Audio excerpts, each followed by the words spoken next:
If you're new here, welcome to the family. Hit that subscribe button and a notification bell so you know when I upload. If you're a returning subscriber, thank you so much for your love and support. Today, I'm going to be talking about some personal things, mainly about being married and with a mental illness and how that's a job. Okay, so my brief description of marriage, okay, is basically two people coming together to become as one, and they are professing their love and showing their love to people and to the higher power. Um, with mental illness, I've always talked about is dealing with the brain. The chemicals in the brain are unbalanced, okay? But I'm going to give y'all the dictionary description of both of those things, okay? For marriage, is a legally or formally recognized union of two people as partners in a personal relationship. Historically and in some jurisdictions specifically, a union between a man and a woman. Okay, that's the definition of marriage in the dictionary. And with mental illness, this is from the profession. It's not in the dictionary, so you won't find it. But with mental illness are health conditions involving changes in emotion, thinking, or behavior, or a combination of these. Mental illness are associated with distress and or problems functioning in social, work, or family activities. Okay? And like I said, it deals with the brain.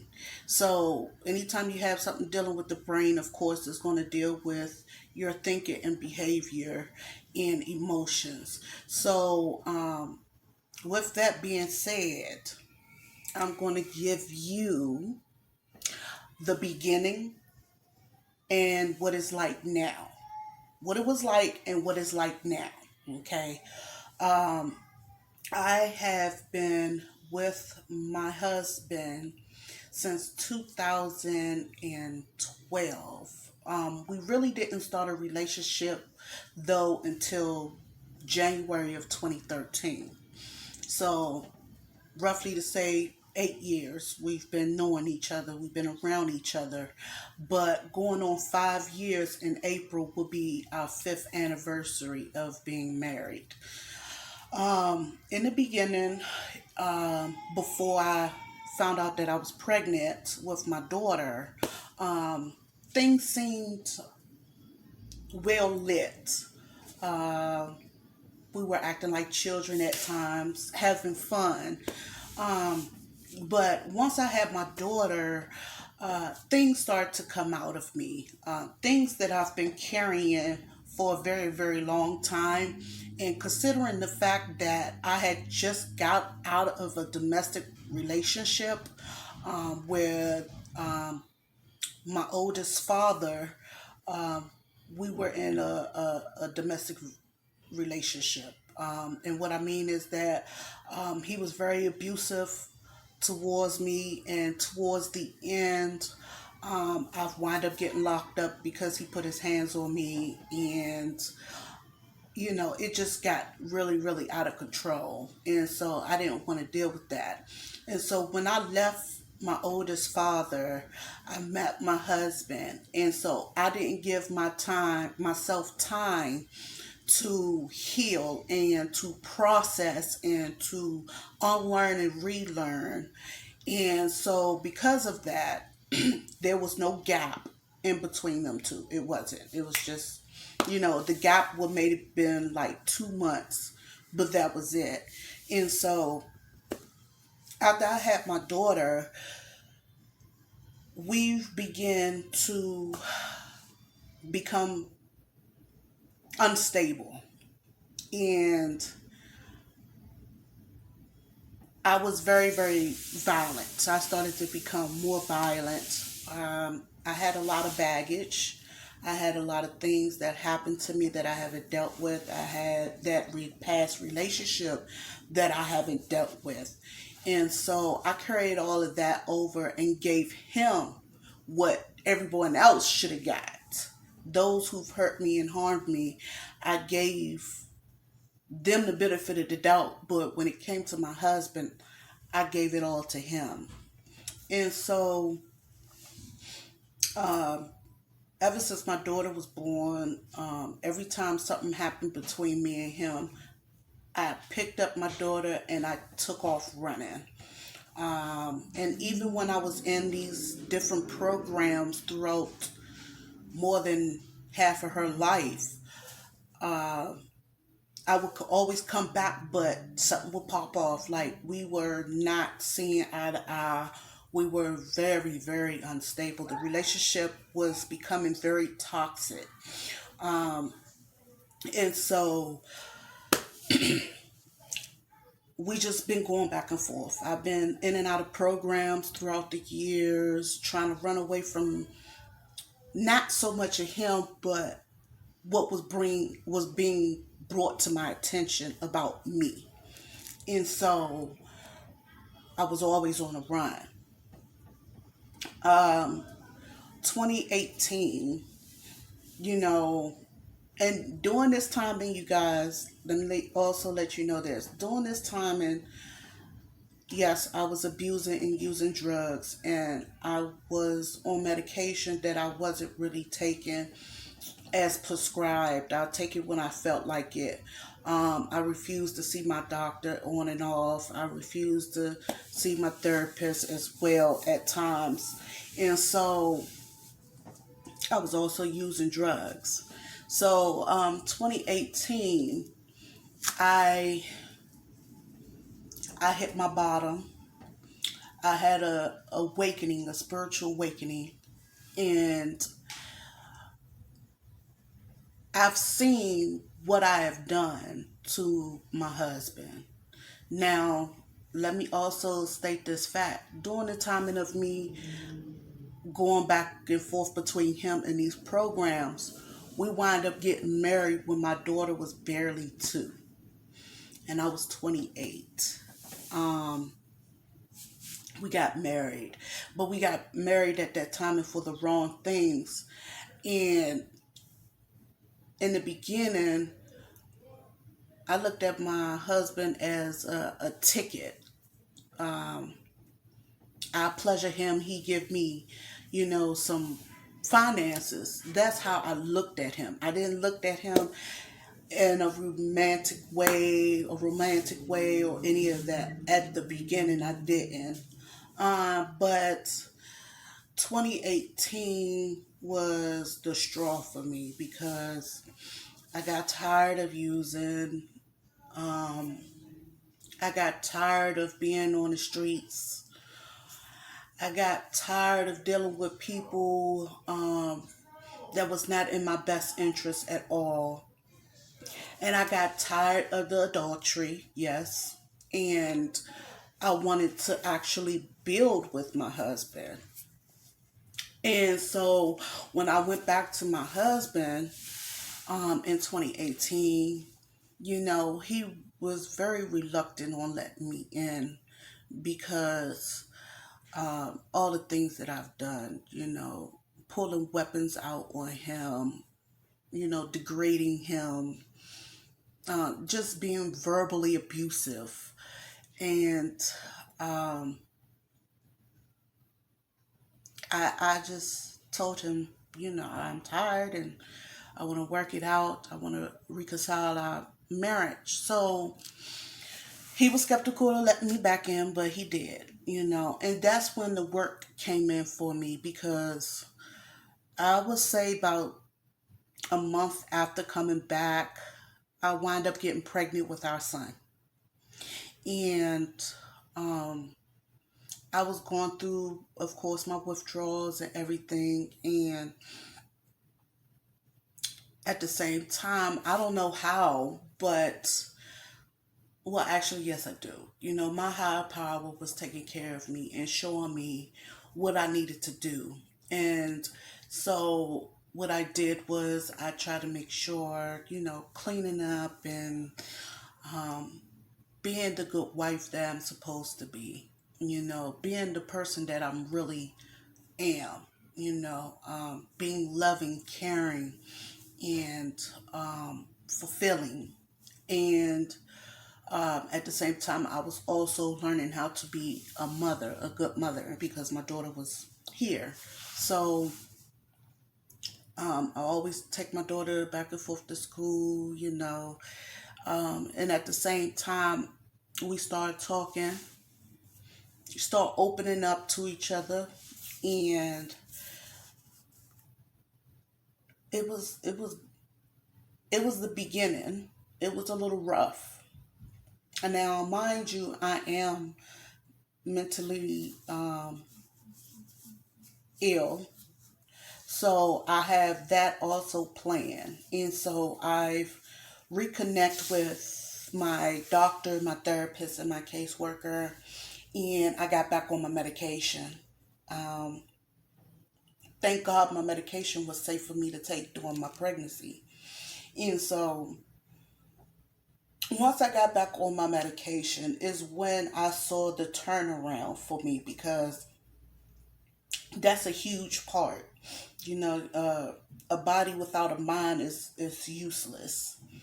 And so my medication, my therapy, me seeing my doctor and my casework was a huge part and on helping me to change for the better. Um, it's hard sometimes. It's still hard even to this day, sometimes to um, stay on track, keep my mind focused on what needs to be focused on. Sometimes, every now and then, my emotions may get out of control. I may holler, scream a little bit, or slam a door. But actually, I haven't slammed the door in a while.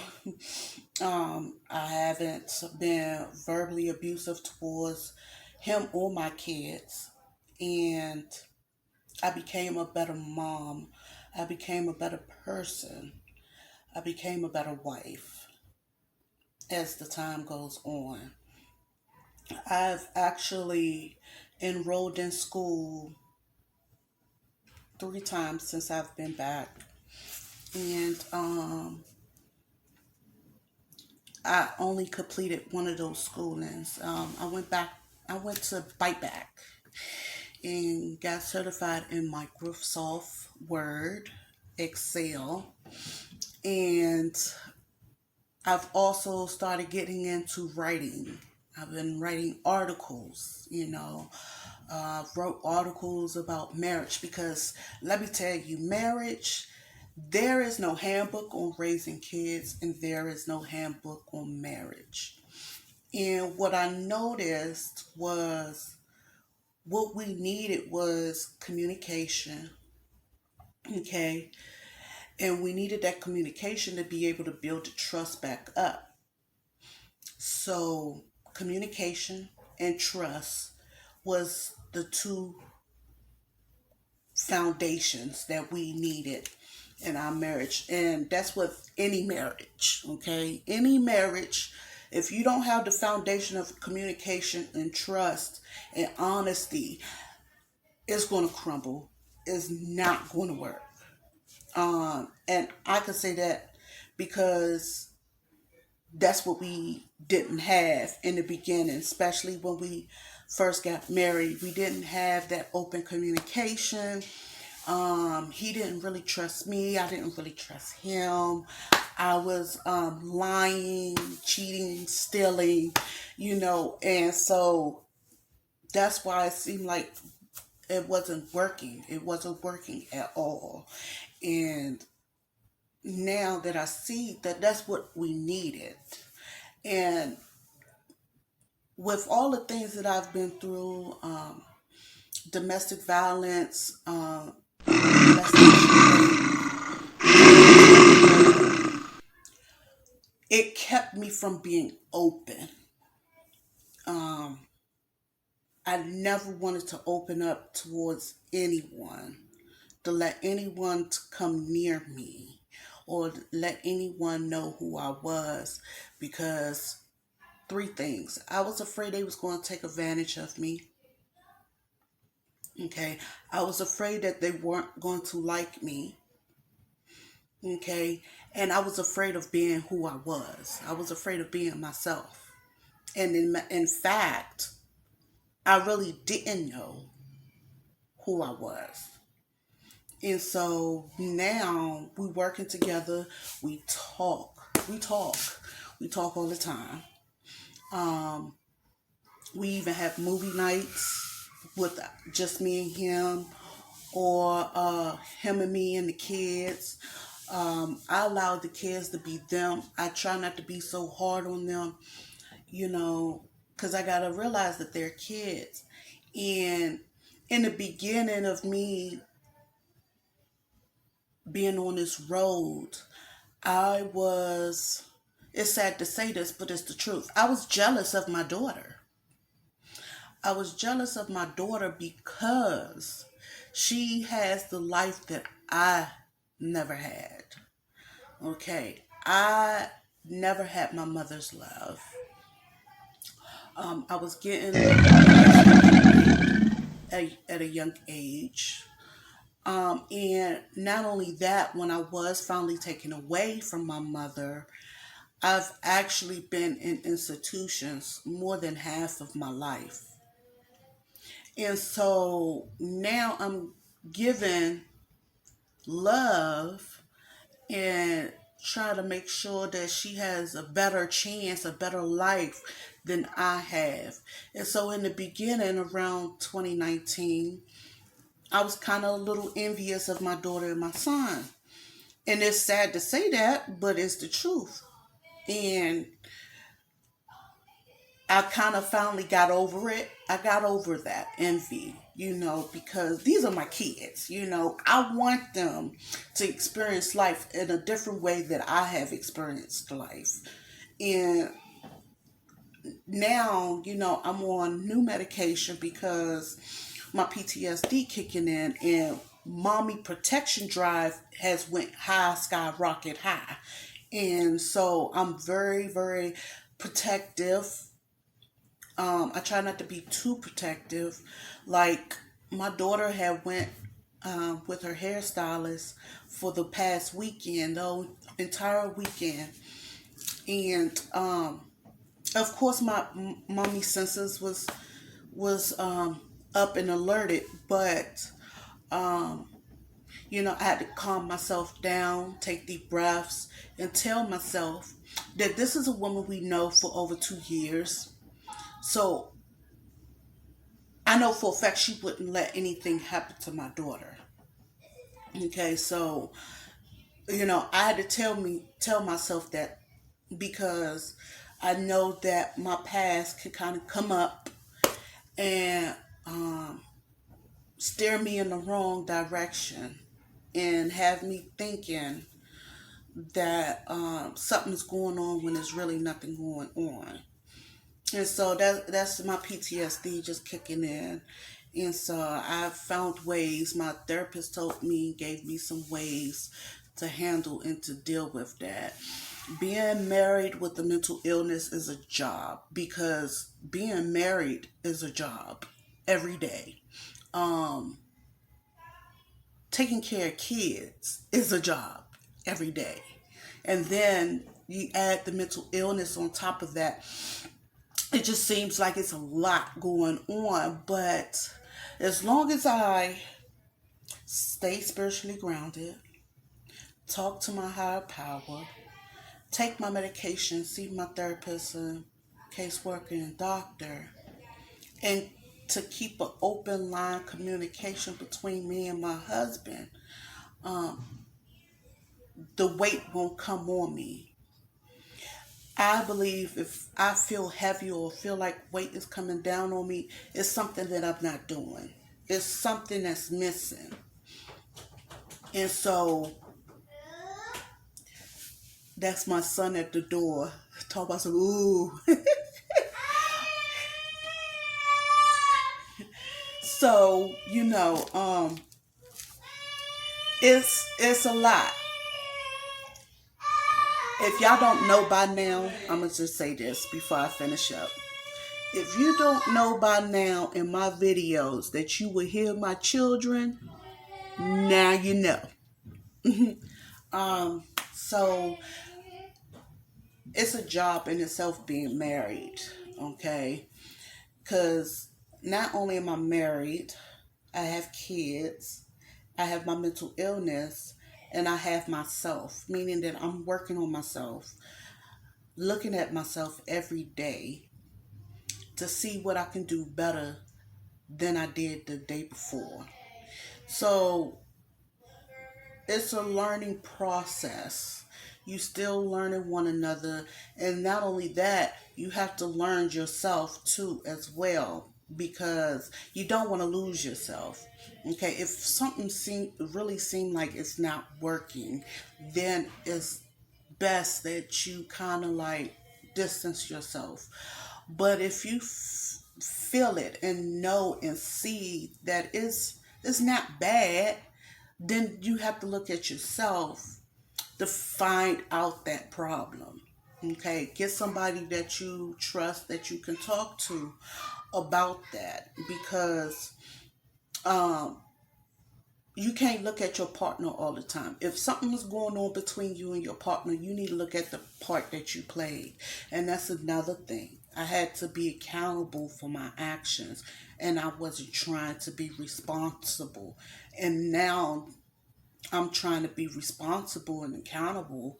It's different. Life is different. Now, and Mama say, is peachy? No, but it's a lot better than it was 3 years ago. Um, so living with a mental illness and being married at the same time is a lot of work, of course, but I don't feel like it's a lot of work because I have my higher power and I have my husband. Now I have my dad back in my life and my aunts and cousins. So, now I have this whole support. I have a lot of support behind me now. And so I'm not by myself anymore. And that's another thing. I had to look at the fact that I'm not by myself anymore. So I can't act like I'm single, because I'm not. So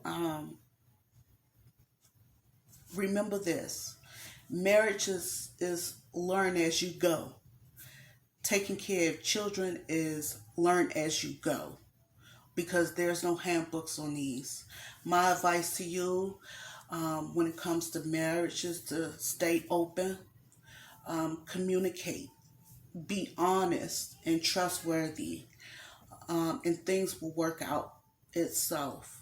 And also keep God or the universe in the middle of your relationship, because when you do that, things you'll be able to work and navigate with your mate, and things will be much smoother, not just for the both of you but for you too.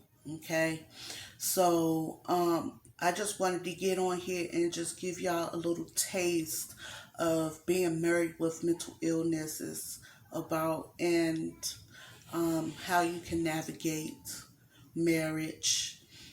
There is a lot of information online about marriage, so you can get advice on it all the time. There's also advice about how to speak to your children. I wrote an article about how to speak to your child, and I wrote an article about marriage.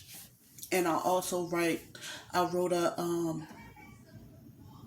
small little article about my life and how I became how I am, and how now I am trying to reach back and help everyone else, because I've gotten that strength and the information and experience to be able to do that. And this is what I'm doing on my channel, is to bring awareness and to help one another. That's all that my channel is about. It's not about degrading anyone, because I leave that for the other YouTubers. Okay, but my channel is to bring inspiration, hope, and awareness, and love and support. That's it. So I hope you all enjoy the rest of your day, and I will talk to you in the next one. Bye.